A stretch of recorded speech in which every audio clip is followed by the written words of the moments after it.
Well, hello there. My name is Vladimir. Today we are at Ruokangas in Harviala. Is it officially Harviala? I think so. Yes, it is. Harviala village, part of Janakkala community. We are precise. And I'm here with Juha Ruokangas, who is a master guitar builder. That's the only way I can describe you. You might have seen his guitars in NAMM videos, in other videos. I don't know. On my channel, you have probably seen the Valve Pocket video, which is like a kind of newer thing for you guys. But let's kind of jump back, like way back. When did you get into music, and when did that kind of translate into the thing that you actually wanted to build instruments? Well, I've been listening to music all my life. Started from there's a legendary Finnish band called you're supposed to pronounce it Hurriganes. English people would pronounce it Hurricanes, but we in Finland it's Hurriganes. Yeah. That was my first musical awakening. Nice. Yes, with Albert Järvinen and the guitar. And this was when I was 6 years old. So it dates back really early. So we don't need to start from quite that early on. But then I would say that later on, the actual, my musical awakening happened. I can date it quite precisely back to 1982, when a friend of mine, or his big brother, brought us an LP for listening. Iron Maiden, The Number of the Beast, which had just come out, and this changed my life, you know. And and then from then on it was first strictly Iron Maiden, nothing else. But then the following years my musical taste started to broaden up a little bit, and going more into the guitar world, I would say that maybe one of the turning points was I must have been maybe 13, 14 years old when I saw a poster on the wall. Again, the same friend's big brother, and there was a poster on the wall of Jimmy Page. And he was there with his Les Paul hung low like that, you know, really like rock and roll pose. Photo taken from below, like so. And he looked so fucking cool. It was so cool. And I just fell in love with that iconic rock pose. And I was like thinking, yeah, I want to be like that. Yeah. So I started playing guitar, and then that kind of tells pretty well about my personality. When I got my first electric guitar, the first thing I did to it was not play it, but I took it apart. What? Yeah, because that was the other side of me, you know, always needing to understand how things worked. Whether it was, you know, I guess it started from playing with Lego sets or whatever, and then, you know, making model airplanes and stuff like that. But all kinds of mechanical things, I was always interested in how they worked and how they were built and so on. So I got the first guitar, a Strat copy, and I took every part off, and my mother was devastated and was shocked, thought that now I've broken it, and well, I put it back together and then learned slowly to play. But yeah, so I started playing rock music. I love all kinds of rock music. It's not only metal music or stuff like it's like I'm a big fan of prog rock and all kinds of different genres of music these days. But guitar became a very important part of my life from those years on. And all along when I was playing guitar, then understanding the guitar itself became more and more an elemental part of that journey. So I started, borrowing books from library, like about there's some guitar book, Suuri kitarakirja, Finnish, legendary. Everybody knows it in here, but in our country. But that was the first one, and then others, and started learning about guitar and repairing, fixing my own guitars, my friends' guitars, sometimes even succeeding in it, and eventually then this led into a situation where I had just graduated from college, and I had no freaking idea what I'm gonna do with my life, because the thing is that I wasn't like, I didn't suck in school. I was okay, but I didn't have any interest to studying one of the traditional, going to university, doing this and that. But the social circles and where I'm from, the idea of becoming a guitar maker or something like that, this was just, this was not in my vocabulary. It was outside my understanding that this could be something that I could do for my living. So after college, there was a couple of years, I was doing odd jobs, this and that. And I remember I was visiting an unemployment office, looking for a job. And one of their officers, she sat me down and wanted to talk, and appeared that she was like a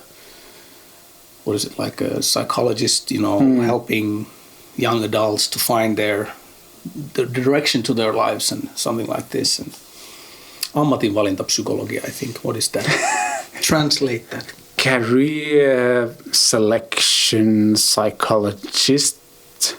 Yeah. It at least explains what she was doing. Yeah, there's probably a neat term for that, but we know guitar terms, not these terms.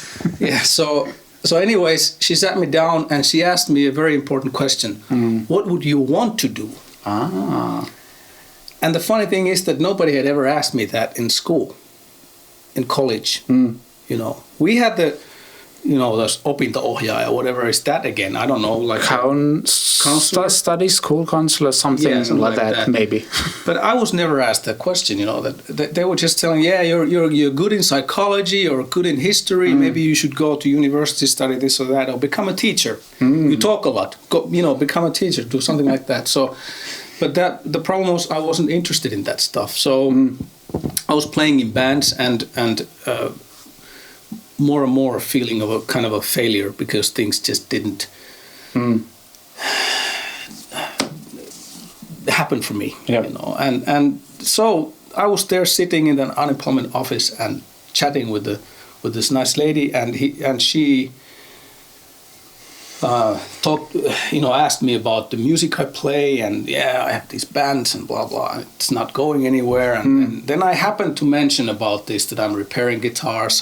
I'm thinking that I would like to make a guitar. So she tells me that I think there is this new school in Finland, and it's specialized. It's like it's not established yet, but it's like they're testing it. And you could graduate to become a guitar maker.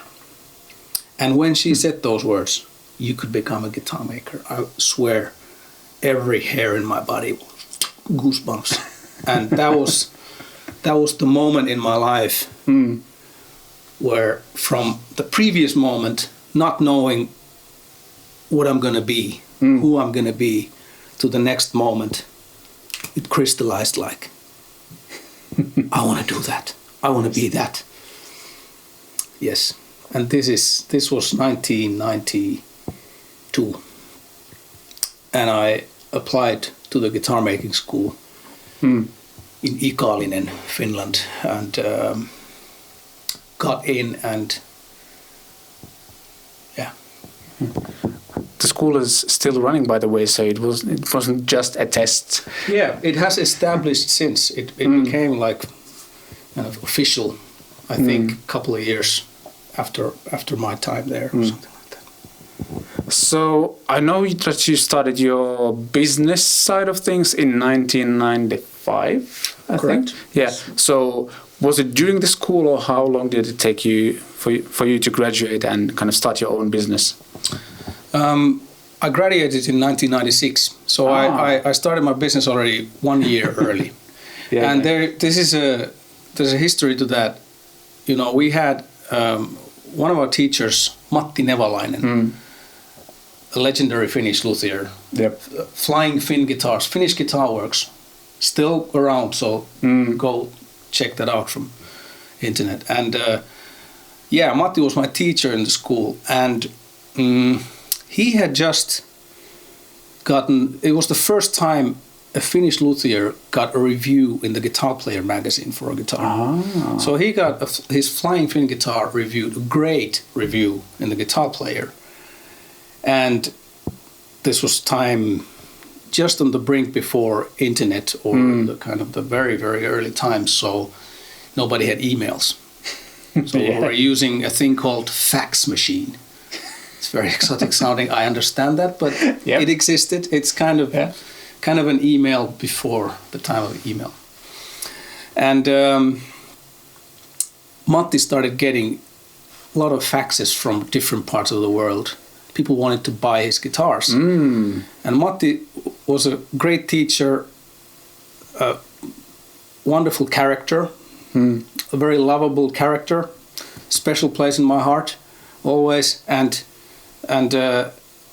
but he wasn't very good in English. In fact, he didn't speak any English.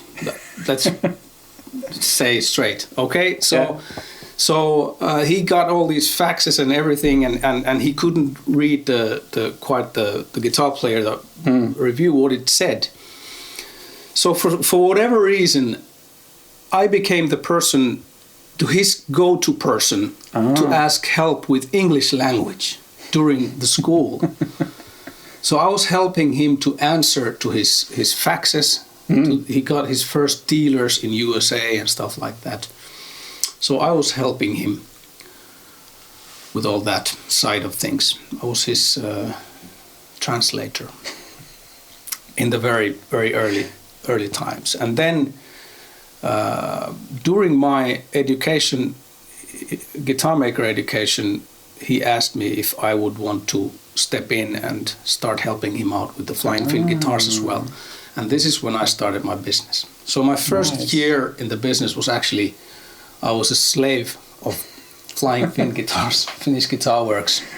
Not a slave, I got paid a little bit, and I got a great guitar. I got a Flying Finn guitar out of that time that I had to sell later. Sorry, Matti, I had to sell it because I was so broke when I went on my own started on my own. So 1996 I started officially. I had my own workshop 1996. So how did it progress from then? I know one of your probably best known models is sorry, I'm forgetting the name.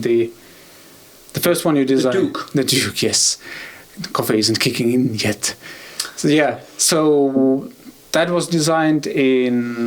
Well, I was kind of already when in school, and during the first years after that, I was working on that guitar, and I got it ready in 1997. Yeah, and 1997 I was, when I got the first, I had some prototype hanging on the wall for a long enough time. So when I picked it up after 6 months or something, I realized from that first prototype that something is not right, that I have to work on this more, and I chopped that first prototype into pieces and burned it, and then I made a new one, which I was very happy with some of the things that I had come up with.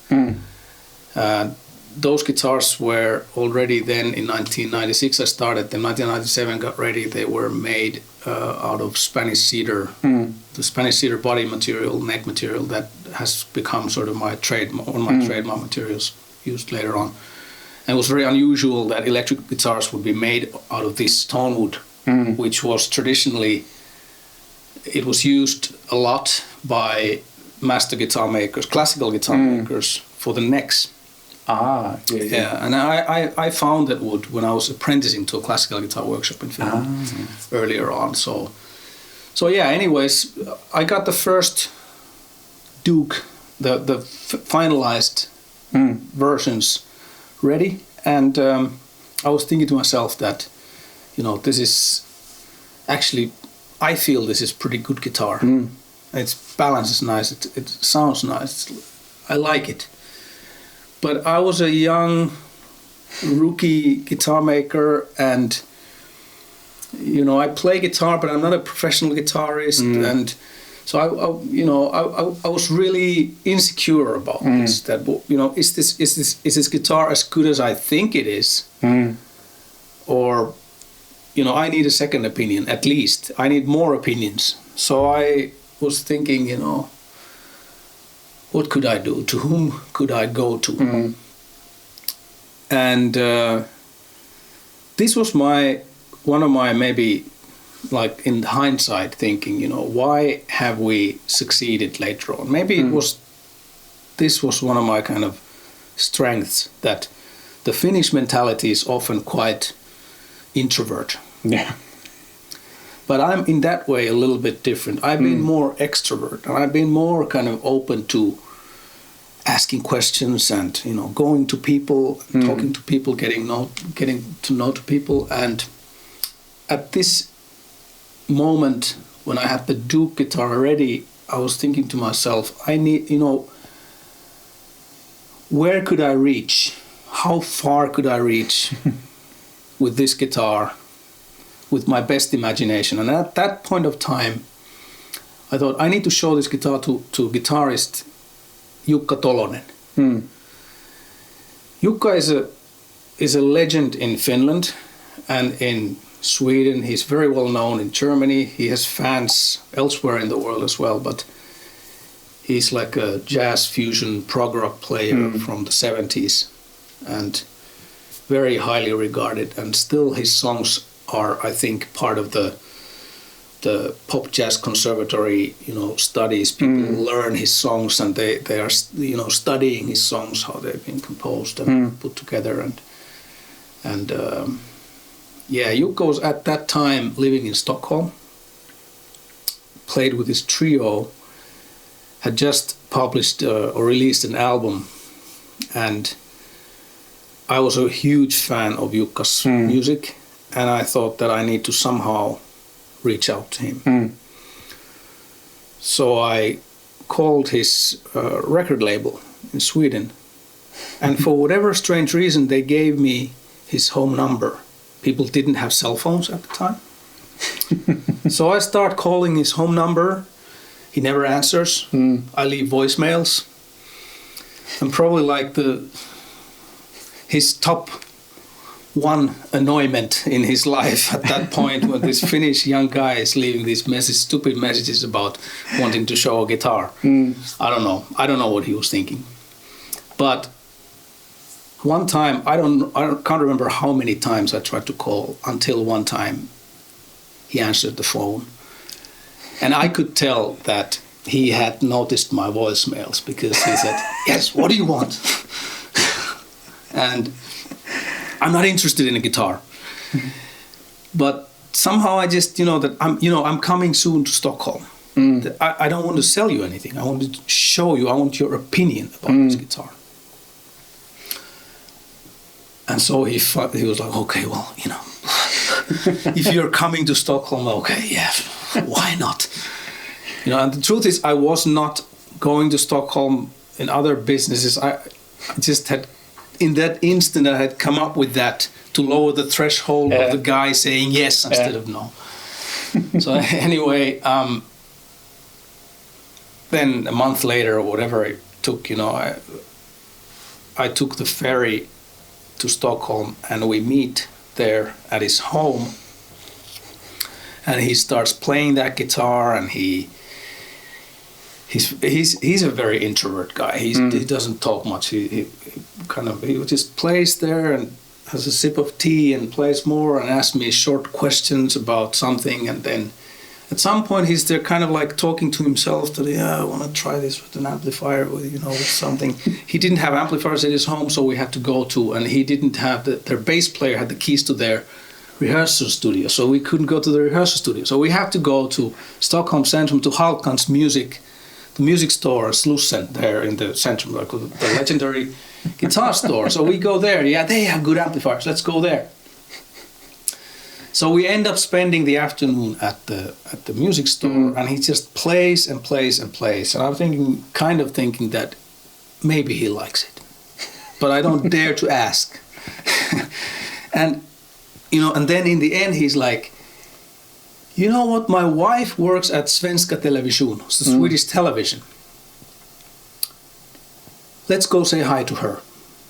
So we go to Svenska Television, and I meet Lisa, Jukka's wife, and they go somewhere. They just talk to each other for a long time there, and I have no idea what it's about. Maybe it's something else, and nothing guitar related or whatever.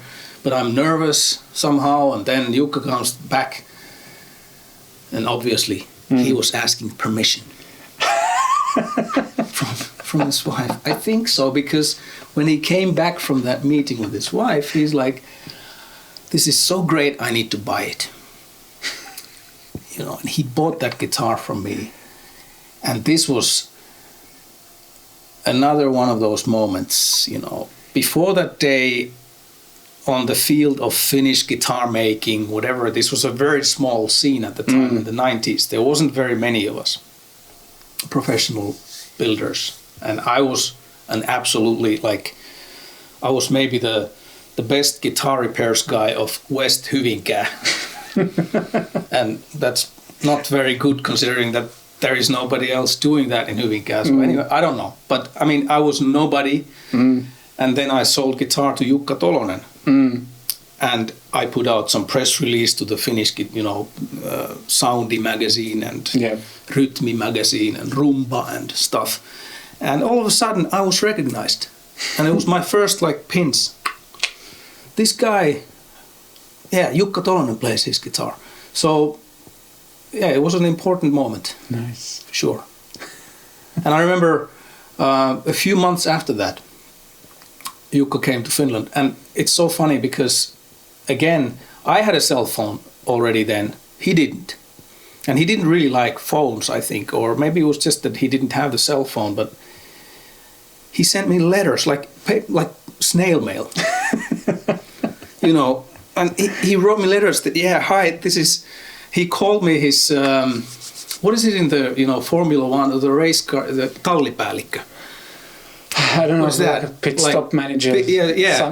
He called me his kind of his manager or whatever, guitar manager, whatever, like that. And that I'm coming to Finland. We're touring with a trio, and we're playing at the Savoy Theatre in Helsinki. You have to come see, And I go to that gig, and I'm sitting there. It was the first time I was ever invited by a guitarist. I was on a guest list. So all these new experiences for a young guitar maker was very cool. And I'm there in the first row with my old Asahi Pentax system camera, sitting there, and Jukka comes on stage and starts playing with my guitar, and I crack apart and I start crying. I couldn't because it was so moving, to me, that moment, seeing my idol, number one idol of the Finnish guitarist scene ever. And I'm seeing him playing guitar that I had made. A moment to remember forever. Yeah.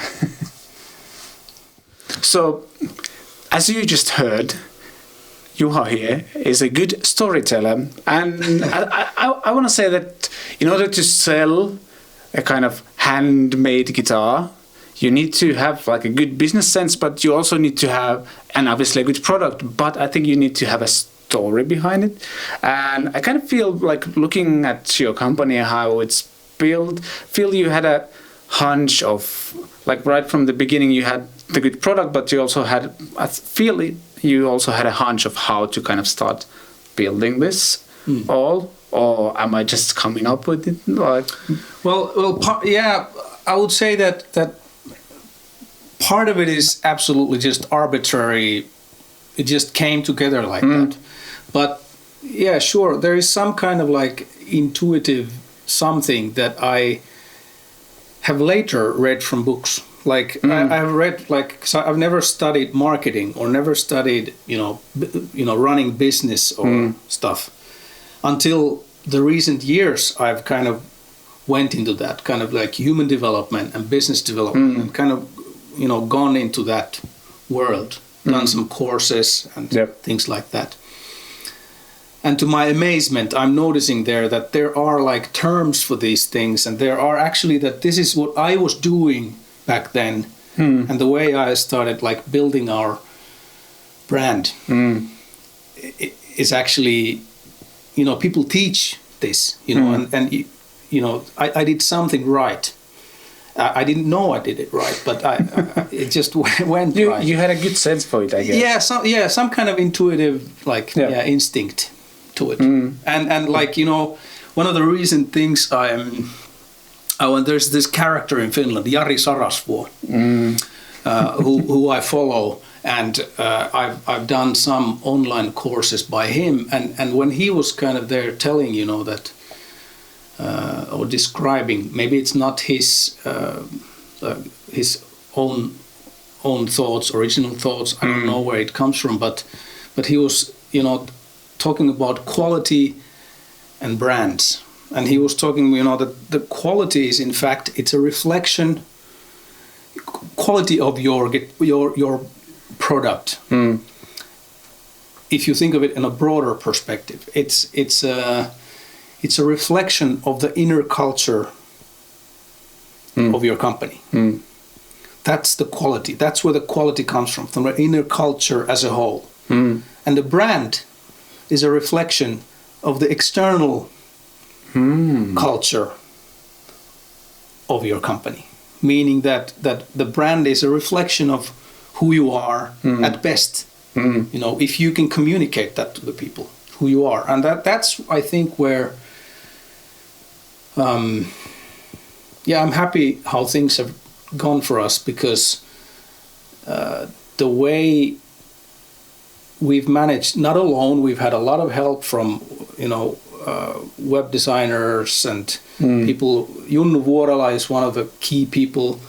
He's a web designer and like user experience specialist. Building like online identities for brands and stuff like that. And he's an old friend of mine. We worked together for 20 years, and I've gotten a lot of help for this. But I feel that we've been able to to communicate who we really are to people, and that the coolest thing is that we didn't ever need to fabricate it. It is who we really are.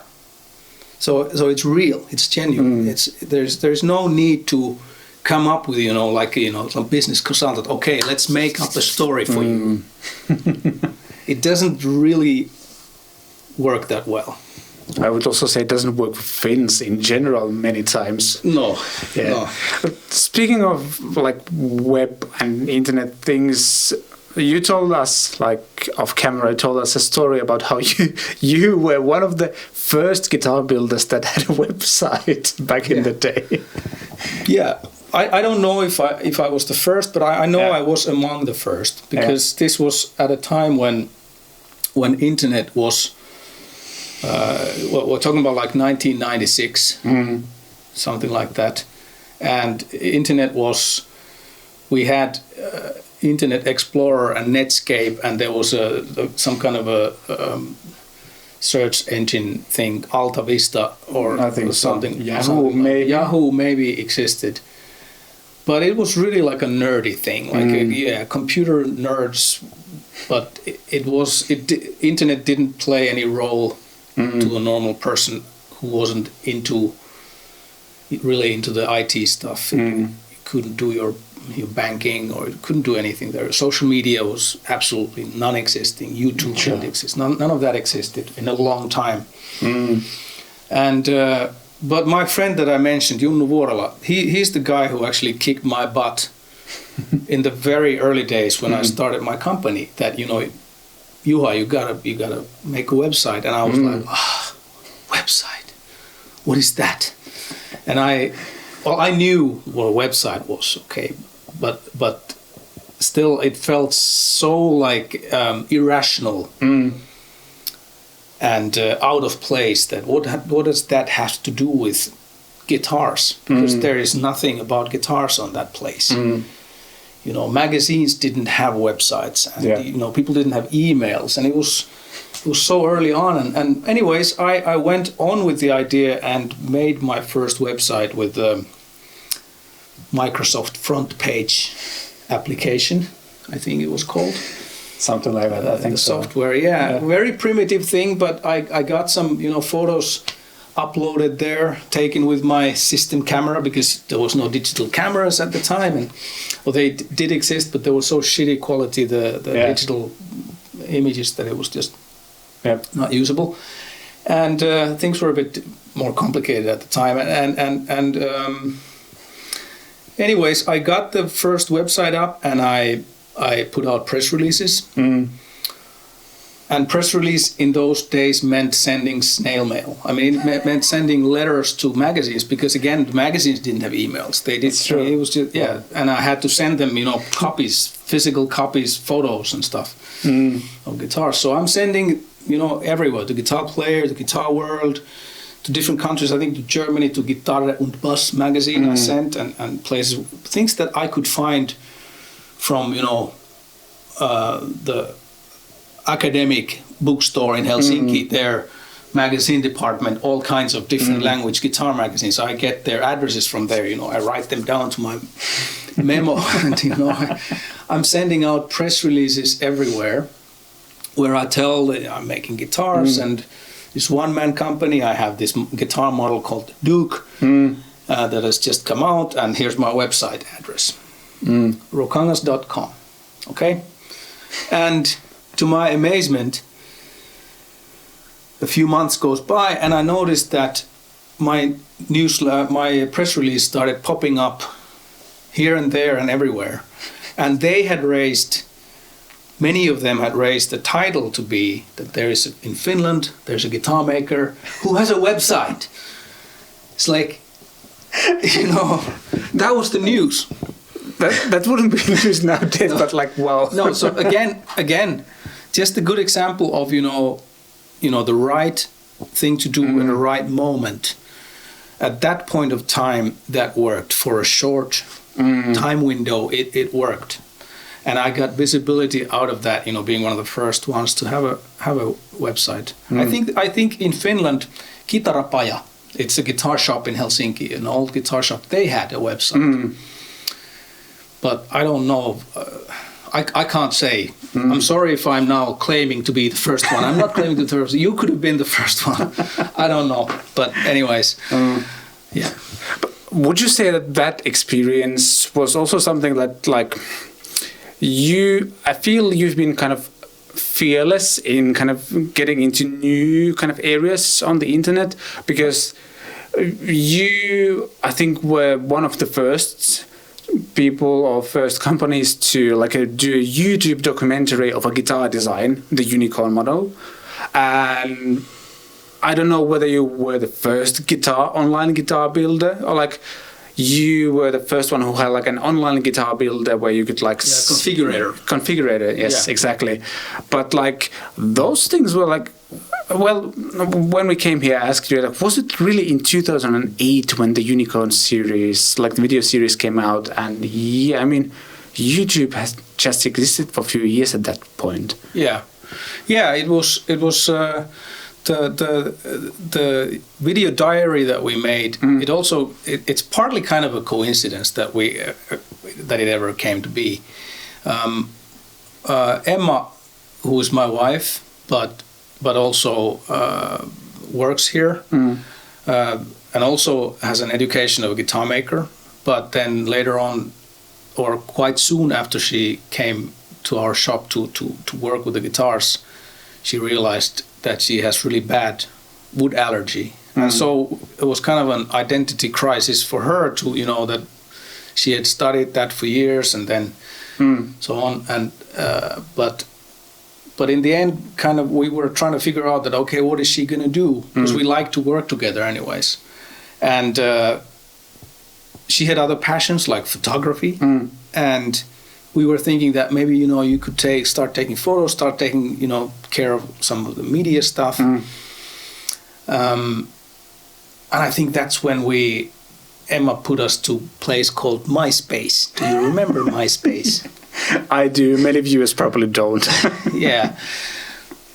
But this was big before Facebook, right? Yeah, especially in the music scene and things like that. So it was one of the first like social media type of things that was happening online. And Emma put us there, and she had no experience of making videos, but then came the idea of doing something. Yeah, because I was continuing my guitar making education. This was already, I had graduated in 1995, but in the meanwhile, it had become possible in Finland to graduate as a master guitar maker. This was not possible earlier, but it was a kind of a new thing established here, like reviving an old tradition. And I was one of the first applicants for the master guitar maker graduation.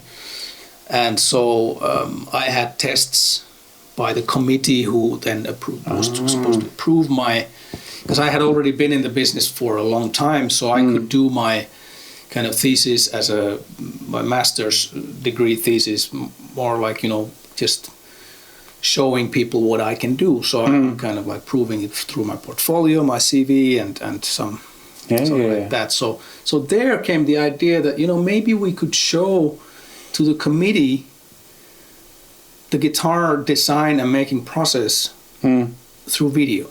Yeah. And so and then Emma got the idea that what if we put that to that place called YouTube? We knew already what YouTube was. But I mean, YouTube videos at the time, they were tiny. They were whatever they were, like 360. Maybe 480 had to be max or something. They were really super crappy quality at the time.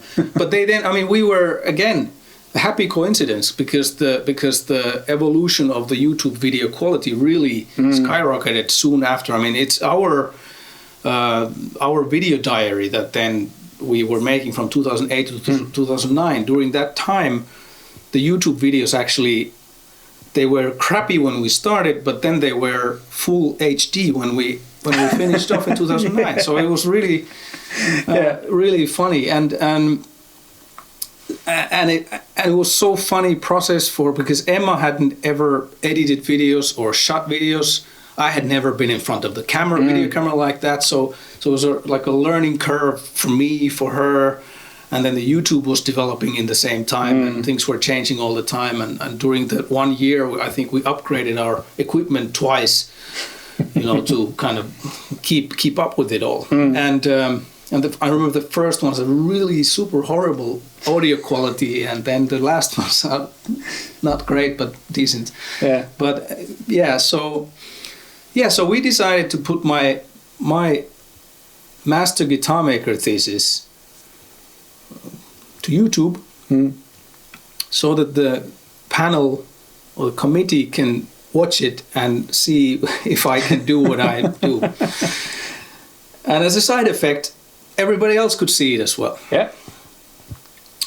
And it was quite an eye-opening experience because to put it to YouTube first of all, it was pretty scary because the first thought of, because again, I mean this wasn't really, I don't think there was any content on YouTube like this on this level of on this depth that we actually open up the whole process from starting from empty paper with the new guitar design. And I honestly didn't know what it's going to turn out exactly when we started it. So it turned out to be 17 episodes shot during that 1 year time, and it was scary because first we were thinking that, okay, so we are revealing how we're making this guitar, so aren't people then starting to copy that guitar and things like this. And but then we overcame with that fear, like thinking that no, it's if somebody copies it, it's kind of cool. And if they get influenced, if they are sort of what's the word? I'm losing the word. Inspired, yes. Yes. You're reading my mind. Yes. He's reading my mind. Yeah, if they're inspired by what I do, it's just beautiful. So we thought, yeah, let's go ahead and let's reveal everything. No secrets, and let's just tell how it is. And we thought that it would be just a cool thing, like so. And we weren't, again, like consciously aware that this is a marketing process. It wasn't a marketing process for us in the making. We were just enthusiastic about making it. Yeah. And we put it out. And I remember when the first episode came out, and during that first episode, I was standing in front of this drawing board, and I drew a few lines with the pencil. And then I think I was standing in front of a sanding machine, and I was sanding some kind of a template, and you could absolutely tell nothing about how it's going to turn out, right? Yeah. During that first 5 minute, 6 minute episode. The guitar had a name, Unicorn, I think, at the time already. Yeah, I think the Unicorn Video Diary was. Yeah, I think it was. So something Les Paul influenced, something like hats off to the traditional 1950s Les Paul. But that's it. And to my amazement, when the first episode came out, during the first week, I think I got 3 orders for the guitar. So people were ordering, and I'm saying, I don't know what it's going to be like. I don't know when it's going to be anything. I don't know the cost of it. I don't know anything about it yet. Yeah, but anyway, let me send you some deposit. Let's get me in the queue. Blah blah blah. So yeah, and this continued. Every time we put an episode out, we get more orders. And by the time we got the last one out, the last episode, and I show up to the NAMM in 2009 January, we got like 30 guitar orders. We hadn't delivered any, but I mean, we got 30 orders in. Imagine that. We had 30 orders in at the point of time where we normally would start the marketing process and introduce the guitar to people. We have a new guitar. Here's a picture of it. But now the design process, the build process had simultaneously turned into also a marketing process and educational process to communicate to our customers what is the Unicorn guitar about. So it was really wonderful experience to be at the NAMM when people came there, and everybody knew the guitar already. They knew how the neck was constructed. I didn't need to explain any of the detail that I normally am, drinking water and explaining the same thing to to everybody again. Yeah, the neck has these splines in there, and it has this glue joint, and it's always stronger than a blah blah blah blah blah blah blah. So it was a successful experiment. Accidental storytelling marketing. Yeah. By the way, links below to that video series in the description. Watch this video and then click the link and grab yourself like a coffee or something, because it's really addictive. You'll get hooked up from the first episode, and you'll probably have to watch them all in a row Just saying. Yeah, I also mentioned the guitar builder. Oh yeah, so constructor. Yeah. So the configurator thing. Yes, that's the word. Yeah, the configurator. It's another. This was at a time when, in the year 2000, 2001, I had at that time business partners in the company. They're not anymore. I've kind of bought them out 10 years ago already. Hello, Mika, Jiri. and one more guy, I had a partner, Jarkko Lindholm. He had an idea of the configurator. And he had a friend who had made some kind of because Jarkko was also a guitar maker. So I saw like the first configurator thing with Jarkko's guitar. And I think Japanese, I mean, there was some kind of a guitar configurator online, really primitive one. It's called something Kisekai something. I can't remember exactly, but it was kind of more like open source thing that you could, tap in and put your own guitar there. Really primitive stuff, but anyway, so we got the idea when Jarkko was still a business partner with us. We got the idea, let's start developing this configurator for us. And then soon after, Jarkko went his own way, continued making guitars on his own. But the idea of making the configurator for us stayed, and my friend Junnu Vuorela that I already mentioned, he told me that, okay, we have to make you a whole new website, and we're going to use this new technology that is very hot right now. It's called the Flash. Yes, Flash, Adobe Flash. That was new. Flash. Yeah, it was new at the time, and you could do things with it that were impossible before. And I think the problem with Flash was at the time that whenever somebody made a Flash website, it totally went overboard. I mean, it turned out into like that, okay, we have this cool tool, how can we abuse it so that the website looks very much like a Flash website? And then it kind of like polarized. People didn't like it, or they liked it, or whatever. But our website wasn't made like that. Junnu made us a really beautiful website that was launched in 2003. And he won, as a designer, he won a Mindtrek award for productive ideas for small businesses, and the IT kind of company competition like that. And for this website, I mean, the whole website was built with Flash, but you couldn't really tell. It was small details, small animation details here and there, but it looked like a just cool website that was very functional. Like, I think he was using the term that it kind of feels like you can tell the difference of when you're sitting into a cheap car and you close the door, and then you sit into a very expensive car and close the door. And the sound and the feel of the door is different in the expensive car. Sure. It is. Yeah, sure. And it's that whole kind of emotional, psychological thing that happens. And so he wanted to make me a website like that. That was like subtle, but you could feel the quality on the website.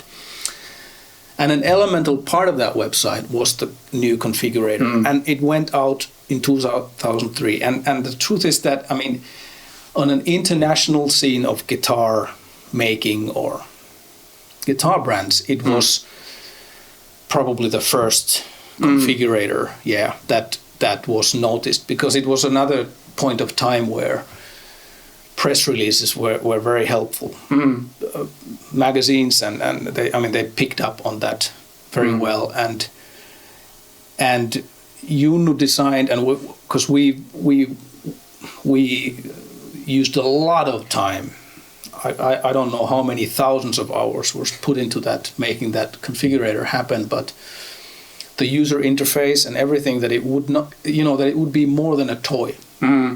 already then 2003. Okay, configurators. It's like one thing that now now you're there watching this and think that everybody has configurators. But in those days, no car manufacturers or sneaker manufacturers, factories, nobody had that kind of thing. So it was really early on the idea of customizing something online, and then you could order that customized product.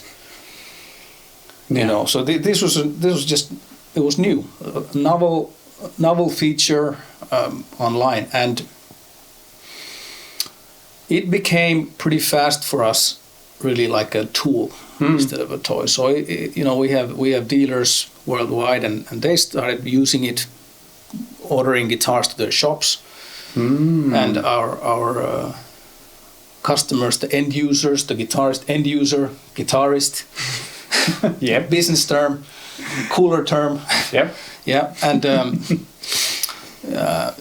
so people started playing with it, using it more seriously. So we started getting because you could send offer requests through the system, and so it became really something. Again, one of those things that we have some of these materials that we're using: the Spanish cedar, the Finnish birch, figured Arctic birch, and thermally aged tone woods that it's a Finnish invention to improve kind of like an improved drying method, and a little bit more than a drying method for tone wood. And we had some of these elemental things in the guitars that were differentiating us a little bit from the others. And then maybe something on the storytelling side that was already kind of differentiating us from the others. And then we had this tool that nobody else had on the market at the time. So those became some of the kind of cornerstones of what we have become since. I remember spending lots of hours on that guitar, as were all my friends. It was a thing. I mean, especially I was a student at the time. No way I could afford it at that point, but it was so much fun. Yeah, and that's actually that's a cool thing, because I remember so many, stories from my clients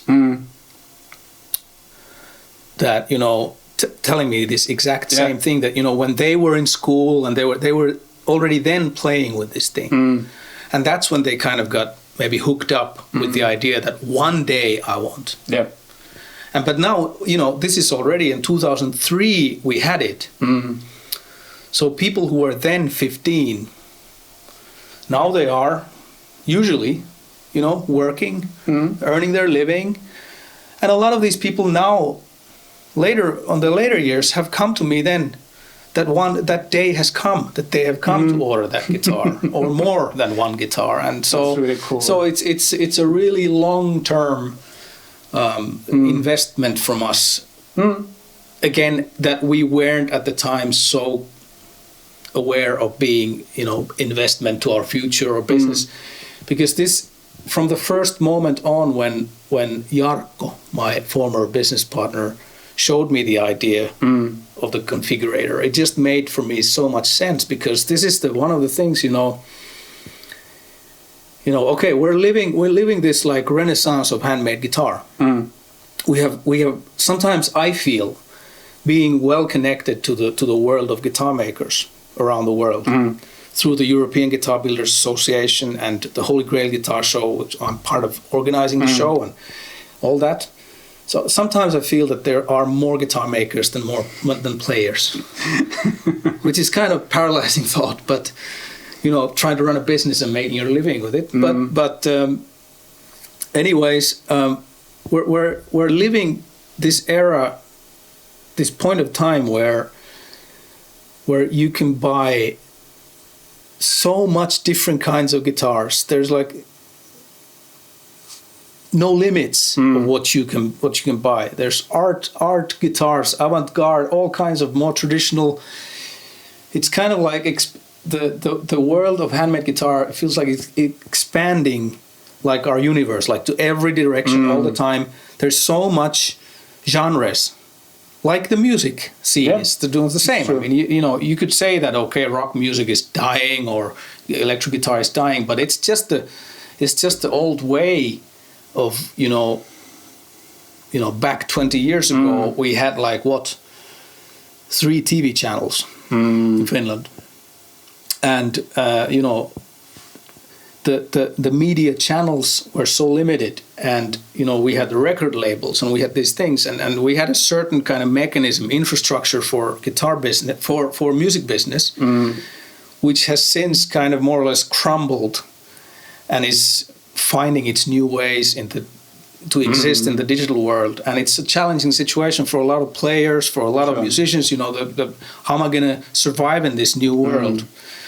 And then there's all kinds of fears of the guitar dying, of the music dying. There's but the music it's deep. It's from the Stone Age. It's the rhythm of the heartbeat. Yep. Like my friend Fran from Spain says, it comes from the heartbeat. Regards to Fran. I need to press a button. So, to kind of wrap up this, I don't know, this is not a comprehensive story of Ruokangas, but like, how are you guys doing today? You're not a 1 or 2 person company anymore. There's a bit more than that. Well, we're 6 people. So it's me and my wife Emma working here, and then 4 guitar makers. And stressing the word guitar makers. Yeah. Not serial workers. We don't have any. That's again one of those differentiating details or features, or one part of our philosophy that we make guitars here is that, like, typically if a guitar maker, if the business goes well and you want to grow it a bit bigger and you hire someone, and then the typical way would be that you hire helping hands, somebody who does the shittiest stuff, sanding, spraying lacquer or whatever. I don't know, but no, it's all cool jobs. Anyways, I'm not here to put them down in any way, but I mean that's the way it often is. I mean, you hire helpers to make it work, and often you might then end up in a situation where years later you have people working for you, and you might be the only person who knows how to make a guitar. The other people they know they're part of it, but they're not necessarily guitar makers. Yeah. They could do it from the start, from scratch till the end. But that's the thing we do different here, and it is actually it's a really traditional master apprentice type of tradition to it from the classical musical instrument world. Like violin maker would have an apprentice that would then start making violins and eventually fly away and start their own business or whatever. But ours is kind of like a hybrid from that. So all the guys I have here, they're guitar makers, and every instrument is built from scratch by one person. So that is really cool. So yeah, basically when you order guitar from them, there will be one guy who will actually make it. I think that's really cool. Yeah, I think it's both cool and it's also it's part of our, earlier we talked about quality being a reflection of the inner culture of the company. Yep. And this is our way of making sure that we maintain motivated. We remain excited about making guitars, because I mean making guitars, and I mean it's still, I mean, any job you do for a long period of time, you become familiarized with it, and you become, you get routines, and some of the parts of it aren't so fun. Okay. It's just a fact of, and also the kind of the romantic side of making guitars. It's easy to kind of romanticize it like overly much, that you have this idea that, okay, guitar making is something that happens in slow motion, with the dim lighting. Yes. The shavings of the wood are slowly dropping on the floor while I'm sipping coffee. But that's very far from the reality, because I mean, if you think of it, we are dealing with these poisonous fumes of finishes. Yeah. We are dealing with carcinogenic wood dust from tropical wood and all this stuff, like on daily basis. And 85 to 90% of making guitar is sanding. It's like you're sanding wood, you're sanding frets, you're sanding finishes, you're sanding. In the beginning, you get to do some cool woodwork, and then you're sanding a lot, and then you get to put the guitar together. But, so yeah, that's a proof. I've been doing like a guitar vlog of my like hobby guitar building, and I've said many times, if you don't like sanding, don't try to go there. Exactly. Now you've heard it from a master of that. So yeah, it's 90% sanding. Yeah, it's a lot of sanding, and it's, I mean, it's the same if you would have a, you know, CNC, because we don't have automated machinery. We don't have the CNC. Which doesn't mean, I mean, there are one-man shops who use that technology with their great advantage. I have nothing against, and not claiming that we're making a better guitar with pin routers, with the old school machinery and like that. But for us, this is also a part of our philosophy, that this way our guitar makers get to do something else than sanding. I mean, they get to make the guitars from the beginning to the end. They get to play the guitar. They get to have that experience of, you know, how it turned out. So we have better chances that they will like their work after 15 years. So and so far, I've been very lucky with this. I mean, we, like I said, we're 6 people.